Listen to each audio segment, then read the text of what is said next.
یا نبی سلام علیک، یا رسول سلام۔ بسم اللہ الرحمن الرحیم۔ حضرت موسیٰ علیہ السلام کی بدعا کا اثر۔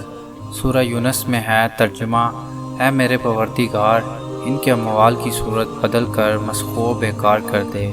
حضرت قتادہ رحمۃ اللہ علیہ کا بیان ہے کہ اس دعا کا اثر یہ ظاہر ہوا کہ قوم فرعون کے تمام زوار و جواہرات اور نقدی سکے، باغوں اور کھیتوں کے سب پیداوار پتھروں کی شکل میں تبدیل ہو گئی۔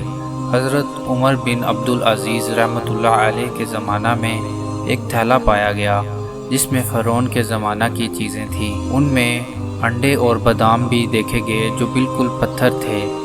آئمہ تفسیر نے فرمایا کہ اللہ تعالیٰ نے ان کے تمام پھلوں، ترکاریوں اور غلہ کو پتھر بنا دیا تھا۔ اس ویڈیو کو ثواب کی نیت سے شیئر کریں۔ مزید اچھی ویڈیوز کے لیے ہمارے چینل دی میسنجر آف اللہ کو سبسکرائب کریں۔ السلام علیکم۔